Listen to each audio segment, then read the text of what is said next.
Olá, sejam bem-vindos, sejam bem-vindas a mais uma aula de Física da disciplina Física Geral 3. O tema da nossa videoaula de hoje é a Lei de Gauss. Este tema está devidamente fundamentado no capítulo 23 do terceiro volume da obra Fundamentos de Física, Halliday, 10ª edição. Então vamos lá. Em nossa última videoaula, nós estamos ocupados em calcular o campo elétrico criado por certos objetos, por certas distribuições de carga, como anéis, placas, discos. A metodologia que nós adotamos foi a seguinte: nós pegamos esses objetos eletricamente carregados, dividimos esses objetos em pequenas frações infinitesimais de carga, nós calculamos o campo elétrico criado por essas contribuições infinitesimais de carga, nós decompusemos identificamos as suas componentes, verificamos quais dessas componentes se cancelavam e aquelas que não se cancelavam nós somamos, criando então o campo elétrico total num certo ponto. Neste capítulo, nosso trabalho é identificar formas simples da gente realizar esta tarefa. E a maneira da gente fazer isso aí é explorando a simetria do problema. Veja, vamos analisar 3 casos especiais. Primeiro, nós temos uma partícula eletricamente carregada com uma quantidade de carga mais Q. Nós vamos envolver esta partícula por uma superfície imaginária de raio R, com um centro exatamente onde está a nossa partícula. A imagem mostra para a gente que em todos os pontos dessa superfície imaginária, a magnitude do vetor campo elétrico é kq sobre R2, é constante. É constante também a densidade da quantidade de linhas de campo elétrico que estão atravessando essa superfície imaginária. Vejam, a orientação do vetor campo elétrico em todos os pontos dessa superfície imaginária também não muda. Ela é radial e para fora, até porque a carga elétrica ela é positiva. Fato interessante que acontece quando nós dobramos a quantidade de carga que está sendo englobada por essa superfície imaginária. Inevitavelmente, nós também dobramos a magnitude do vetor campo elétrico localizado nessa superfície imaginária. Também dobramos a concentração das linhas de força que estão atravessando essa superfície imaginária. Não modificamos a orientação do vetor campo elétrico. Agora, a recíproca também é verdadeira. Quando nós substituímos essa carga por uma carga menor e ainda negativa, olha o que acontece. Inevitavelmente, o campo elétrico que está atravessando essa superfície imaginária também diminui. Além disso, se a carga agora é negativa, nós inevitavelmente modificamos a orientação do vetor campo elétrico. Mas afinal, quais são o sinal e o valor absoluto dessas cargas que estão sendo envolvidas por essa superfície imaginária?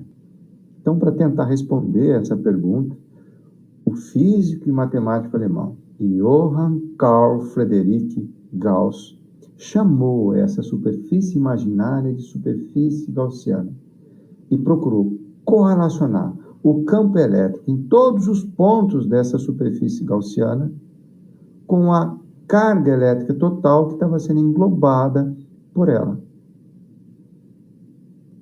Esta correlação é a lei de Gauss.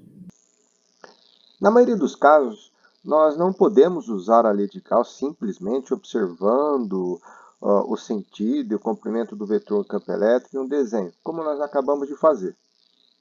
Na verdade, nós precisamos de uma grandeza física que descreva a quantidade de campo elétrico que atravessa uma certa superfície. Gauss encontrou no conceito de fluxo elétrico essa grandeza. O fluxo elétrico ele é obtido a partir do produto de um campo por uma superfície, mas não é qualquer campo. Tá? Tem que ser o campo elétrico efetivo. Tá? O campo elétrico efetivo corresponde à parcela do campo elétrico que efetivamente vai atravessar a superfície. Olha, nessa figurinha aqui ao lado, tá bom? Nós temos uma superfície plana, um quadrado de área A que é atravessado por um campo elétrico uniforme, que por sua vez encontra-se inclinado segundo um ângulo θ em relação ao eixo X. Então, esse campo elétrico uniforme é representado por esse vetor E, que pode ser decomposto em suas duas componentes cartesianas, EX, cujo módulo é E cosseno de θ, e EY, cujo módulo é E seno de θ. Percebam, pessoal, esta componente vertical, EY, é tangente à superfície. Ela não atravessa a superfície. Logo, ela não pode criar fluxo efetivo. A única componente capaz de criar fluxo efetivo é a componente EX. Tá? Deste modo, nós podemos definir o fluxo elétrico efetivo que atravessa essa superfície por esta equação, onde, nesta equação, φ é o fluxo elétrico. O fluxo elétrico é uma grandeza física no Sistema Internacional de Unidade representado por newton metro quadrado por curva. Como Ex é E cosseno de θ, nós podemos reescrever essa equação desta forma. Se nós reagruparmos esses termos, essa equação assume esse formato. Então, o fluxo elétrico através de uma superfície plana é φ, que é igual a EA cosseno de θ.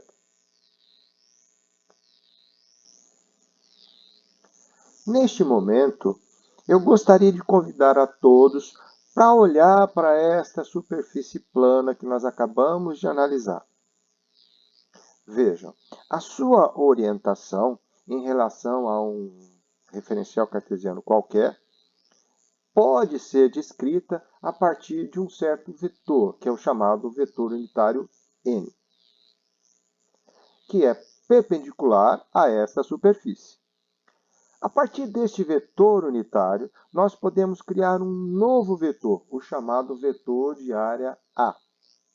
O vetor de área A é um vetor cujo módulo é igual ao valor numérico da área da superfície e a sua orientação é idêntica do vetor unitário n. Dentro desse contexto, eu quero que vocês percebam que o produto escalar entre o vetor E e este novo vetor A é exatamente igual ao cálculo do fluxo elétrico através da superfície plana que nós acabamos de definir. Deste modo, temos que o fluxo elétrico através de uma superfície plana é dado a partir do produto escalar do vetor E com o vetor A.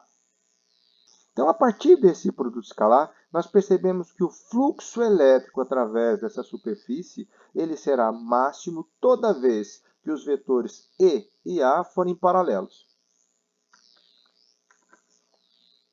Além disso, percebemos ainda que o módulo do fluxo elétrico será mínimo, será nulo, quando os vetores E A forem perpendiculares. Além disso, teremos um valor de fluxo positivo toda vez que o ângulo entre os vetores E e A estiverem entre 0 e 90 graus, e teremos valores negativos de fluxo quando o ângulo entre esses vetores estiver entre 90 e 180 graus. E se agora a superfície não for plana, como neste caso que nós acabamos de abordar? Mas se ela for uma superfície aberta e curva, como nesta imagem que vocês estão vendo aqui. Então, aqui vocês têm uma superfície curva que está na presença de um campo elétrico uniforme. Bom, então, se a superfície for curva, nós podemos calcular o fluxo elétrico utilizando uma estratégia bem interessante. Nós podemos reduzir esta grande superfície de área A em elementos muito pequenos, diferenciais de área dA. A contribuição diferencial do fluxo elétrico dessa diminuta superfície, então, passa a ser chamado de dφ. Então, dφ, que é a contribuição diferencial do fluxo que atravessa essa pequena seção de área diferencial dA, passa a ser dado pelo produto escalar de E com dA. Portanto, agora, o fluxo total ele pode ser calculado simplesmente integrando o produto escalar de toda a superfície. Então, este é o fluxo total através da superfície curva, cujo módulo pode ser escrito dessa forma. Caso o campo elétrico esteja atravessando uma superfície fechada, o cálculo do fluxo elétrico total que atravessa a superfície gaussiana vai ser idêntico ao realizado no procedimento anterior. Porém, a integração do produto escalar entre os vetores E e dA deve ser estendido para toda a superfície fechada. O círculo que vocês estão vendo aqui no símbolo de integração está indicando exatamente isso, cujo módulo é escrito desta forma. Agora estamos em condições de definir de modo apropriado a lei de Gauss. Então, a lei de Gauss relaciona o fluxo elétrico total através de uma superfície fechada, que é a superfície gaussiana, à carga total envolvida pela superfície. Em notação matemática, a lei de Gauss é representada por esta equação aqui, desta forma. Nesta equação, a constante ε0 é a permeabilidade elétrica do meio, no caso, o vácuo. Nessa equação, a quantidade de carga envolvida é a soma algébrica das cargas positivas e negativas envolvidas pela SG. Incluímos o sinal em vez de usar o valor absoluto da carga envolvida, porque o sinal nos diz alguma coisa a respeito do fluxo total através da superfície gaussiana. Então, se porventura a quantidade de carga envolvida for positiva, o fluxo é para fora. Se a quantidade de carga envolvida for negativa, o fluxo é para dentro. Além disso, a localização das cargas dentro da superfície gaussiana é completamente irrelevante. A integral do lado esquerdo dessa equação nos informa o fluxo elétrico total que atravessa a superfície gaussiana, incluindo o fluxo produzido pelas cargas que estão fora da superfície gaussiana, como as que estão dentro da superfície gaussiana. Como exemplo, veja a figura ao lado. Nela temos duas cargas pontuais, de mesmo valor absoluto e sinais opostos. Temos ainda as linhas de campo, que descrevem os campos elétricos criados por essas cargas no seu entorno. A figura nos mostra ainda 4 superfícies gaussianas vistas de perfil. S1, S2, S3 e, por último, essa grandona S4. Vamos começar com a superfície S1. O campo elétrico aponta para fora em todos os pontos da superfície. Pelo que acabamos de ver, isso significa que o fluxo elétrico através da superfície é positivo. E, de acordo com a lei de Gauss, a carga envolvida pela superfície também é positiva. Agora, vamos olhar para S2. O campo elétrico aponta para dentro. O campo elétrico aponta para dentro em todos os pontos da superfície. Isso significa que o fluxo total do campo elétrico é negativo. De acordo com a lei de Gauss, a carga envolvida também é negativa. Olha, o fato extremamente interessante acontece na superfície gaussiana S3. Note que todas as linhas de campo elétrico que entram em S3 deixam S3. Além disso, percebam que essas linhas elas são provenientes de outras cargas elétricas que estão do lado de fora de S3. Note que, neste caso, o fluxo elétrico total é zero. Não existe saldo líquido de fluxo. Logo, pela lei de Gauss, a superfície gaussiana S3 não envolve nenhuma carga. E, por último, vejam a superfície gaussiana grandona S4. A carga total envolvida é nula, já que as cargas envolvidas pela superfície têm o mesmo valor absoluto e sinais opostos. Assim, de acordo com a lei de Gauss, o fluxo de campo elétrico através dessa superfície gaussiana tem que ser zero. Tá, mas o que aconteceria se porventura nós colocássemos uma outra carga externa gigantesca, por exemplo, mais Q, nas proximidades dessa superfície gaussiana S4? O que iria acontecer? Bom, a resposta é simples. Nada. Como assim?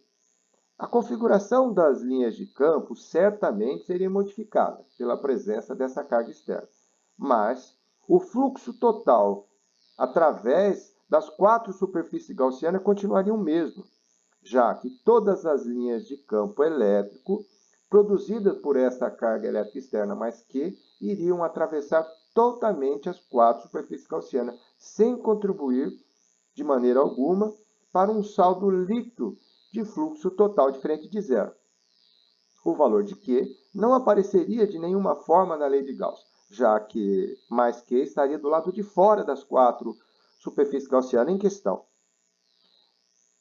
Na próxima aula, amigos, nós vamos então estudar alguns exemplos de como a gente vai aplicar a lei de Gauss para avaliar o campo elétrico produzido por certos corpos com diferentes geometrias, eletrificados com diferentes densidades de carga. Neste momento, encerra a aula, convidando a todos para ir lá no ambiente virtual de aprendizado e resolver a lista de exercício 3A que eu acabei de implementar. Um abraço, até a próxima!